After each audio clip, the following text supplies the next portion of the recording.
You think you're watching football. You are not. You are watching two companies fight over you, and you don't even know you are the prize. Right now, like literally right now, at this World Cup, Nike and Adidas are running a war that's got nothing to do with the players. Nothing. Some guys in a boardroom decided whose boots you'd be staring at 5 years ago. And you know why they decided it? You. Your eyes, your phone, your kids' birthday wish list. So here's what I'm gonna do in the next 4 minutes. I'll show you exactly how this war works, how Nike stole an entire sport from Adidas in 10 years, and Adidas literally laughed while it happened. Why your nephew, yeah, your nephew, is the most valuable asset at this entire tournament, and for specific things to look for during every match. Once you see them, I bet you can't unsee them. Ever. Let's go. Okay, here's what nobody tells you about national teams. Germany doesn't wear Adidas because Germany loves Adidas. Germany wears Adidas because Adidas pays them 50 million euros every single year just to put 3 stripes on chest of every German player. And that's just the public number. Add in the bonuses, the retail rights, the player contracts, the real figure, probably triple that.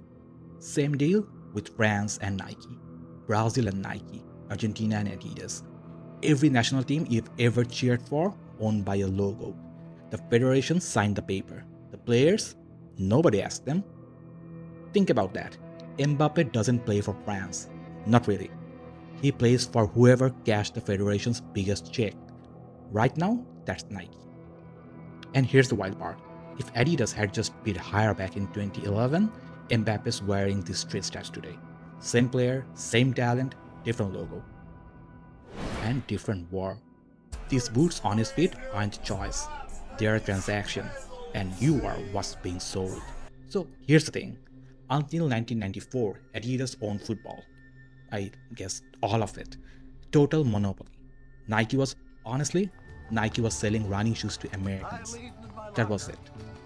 Football wasn't even on their radar. Then Brazil wins the 94 World Cup, and Nike does something Adidas never saw coming. Nike walks into the Brazilian Football Federation and puts $200 million on the table.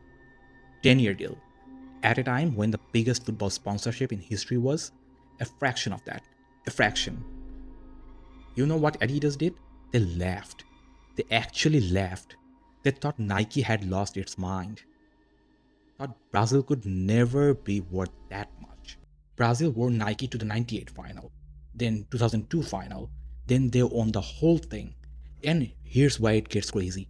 Nike started selling Brazil shirts in countries Brazil had never even played in. India, Indonesia, Nigeria, the Philippines. Kids who'd never watched a full 90 minutes were wearing Brazil shirts to school because Ronaldo wore Nike and Nike bought that shirt to them. Adidas owned that sport for, 70 years. Nike took it in 10.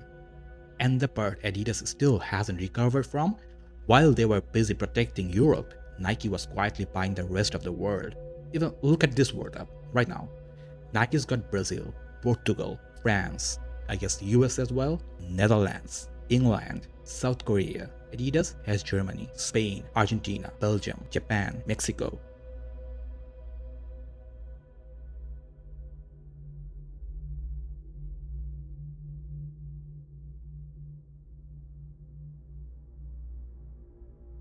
Now, what I want you to do, look at those lists again. Look closer. Nike took the nation's teenagers actually idolize.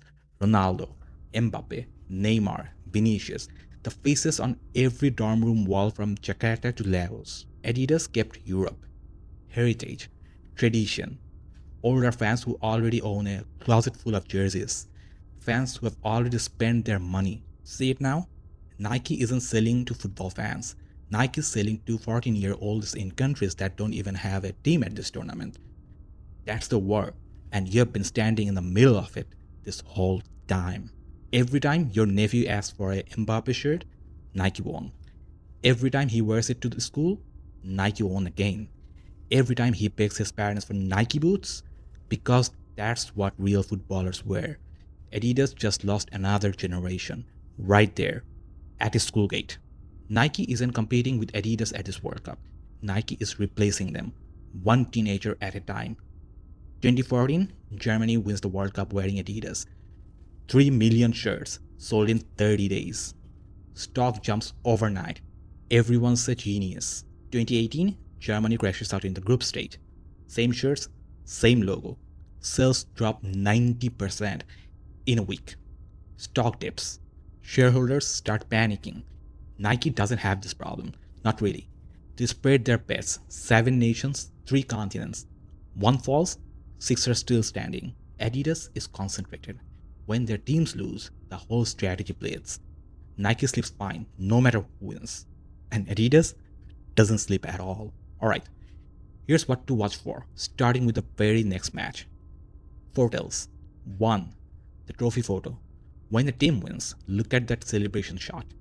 The one that runs in 50 countries the next morning. The logo's always visible. Always. That's not lucky framing. That photo was bought years in advance. 2. The slow motion replay. Watch which players get the premium replays. Mbappe gets 5. Some brilliant quit from a smaller team gets 1. That's not an editorial choice. Broadcasts get paid for player placement. The face you keep seeing, somebody paid for you to see it. 3. The airport shirt. Next time you are in any airport anywhere, check which national team shirts are in the gift shop. Brazil shirts in Bangkok. France shirts in Lagos. Nike puts inventory exactly where teenage buying power is the highest. If a country's shirt is being sold on a different continent, that country isn't being marketed to, it's being marketed through. The boot your nephew suddenly wants, no 11-year-old discovers a footballer by accident. Nike spends more on Mbappe's social media presence than most football clubs spend on everything. By the time a kid asks for Mbappe boots, he's been targeted for 18 months through TikTok, Instagram, YouTube ads, all of it. 4 tells, 4 pieces of evidence. In every single match, you'll never miss them again. So next time you're watching a match, look at the boots. Seriously, look at the boots. The kit, the celebration. The player isn't playing for his country. The country isn't playing for itself. They're both playing for a logo that bought them. Years before either of them even knew the deal was signed. 2 companies, 40 years. $30 billion settled by 90 minutes on a pitch. And the only person in this entire transaction who never had a choice is you. Now, Nike and Adidas, they're the loud ones. Most companies run this exact same trick, way wider. Apple did something to your iPhone on purpose. That cost them $500 million when they got caught. That one's next.